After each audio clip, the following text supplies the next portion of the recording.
Okay, Math 9, so here we go. We've looked at all of these rules in isolation, so now we're going to look at them all combined together, and we're going to see how can we attack everything at once. And how that's going to work is as follows. So here's a couple questions. You can see now we have some stuff happening on the top of a fraction bar and then on the bottom, which just means we do the whole top first, and then we do the whole bottom first, and then we divide. So again, you're looking for a common base, and you can see we have it. It's 2's. So we have 2 to the 4 times 2 to the negative 2 times 2 to the 6, which means we add our exponents on the top. And obviously we're going to add our exponents on the bottom. And what we end up with is we end up with 2 to the power of 8 over 2 to the power of 5. And now since we're dividing, we've sort of condensed everything on the top. We're now dividing down. We subtract our exponents. So we get 2 to the 8 minus 5, which gives us 2 to the 3. So that's part one. So on the next one, again, look at your base. Is it all the same? By that, is it all positive? Are there any negatives we have to think about? And there aren't.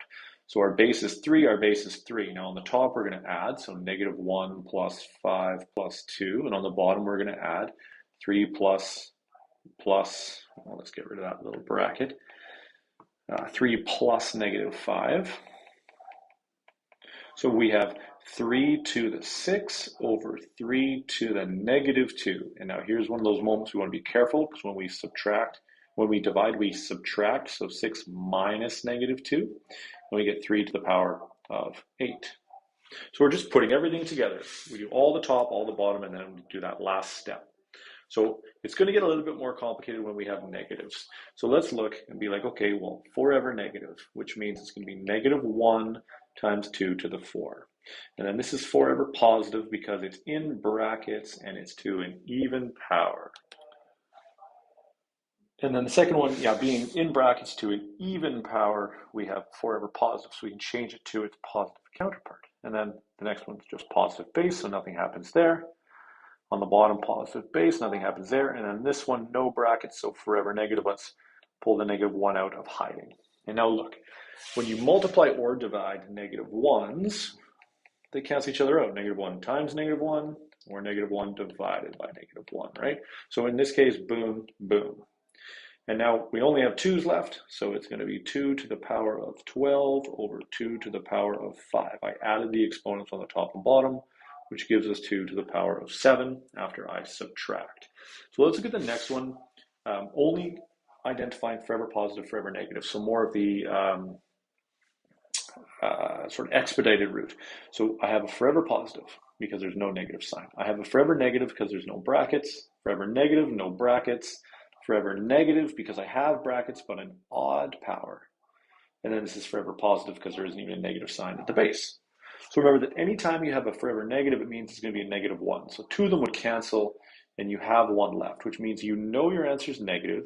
You know your base is 3. So that you can essentially forget about the negatives now. And you know that you have 3 to the negative 2 plus 5 plus 2, and you have 3 to the 3 plus negative 5. Now, if you want to go the long route, please do. This is just a bit of an expedited version. So now we have 3 to the 5 over 3 to the negative 2. And when we subtract our exponents, it's 5 minus negative 2, which gives us an exponent of 7.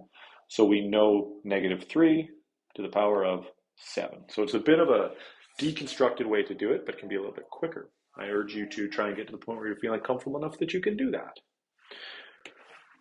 So let's do a couple more. This time we have 0 powers, we have power to a powers, we got everything going on. So we have, first one, 2 to the power of 4. But then we have power to a power, so we multiply our exponents, 2 to the power of 6. 3 times 2 is 6. And then we have a forever negative, so let's pull the negative out, and we have 2 to the power of 6. On the bottom, you got 2 to the power of 2, and then we multiply the 3 and the 4 together, and you get 2 to the power of 12. So now we are adding and subtracting our exponents. So we're adding on the top and the bottom, so we get 2 to the 14, 4 plus 6 plus 6. And on the bottom, we get 2 to the 14. So we get the same thing, top and bottom. So what does that mean for our answer? Well, we're going to get 1. Now we're going to get 1 because 2 to the 14 is 2 to the 14 minus 14, which is 2 to the 0, but we have the same thing divided by itself, which just gives us 1 anyways. But look out, because we have this -1, right? Forever negative, which means our answer is -1, because you'd have a -1 hanging out in this little area too. So always look out for the negatives at the end. Look at the next question. We'll do the top first. So 3 to the power 0 is just 1. And then we have a forever negative here, so it's going to be -1 times 3 to the 5. And then there's no more negatives left, so everything else just kind of stays as is. Now the 1 times the -1 here is going to give us a -1, which means our answer is going to be negative, and we're going to have a 3 as a base. On the top, we have 3 to the 5 plus -2, and on the bottom, we have 3 to the 3 plus -5, which is going to give me 3 to the 3 over 3 to the -2.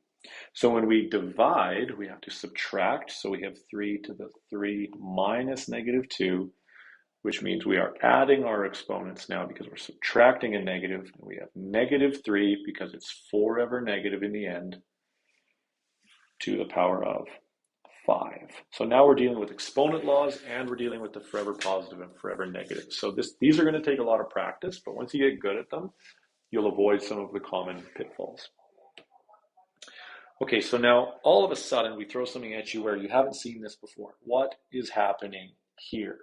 We cannot do exponent laws across addition or subtraction.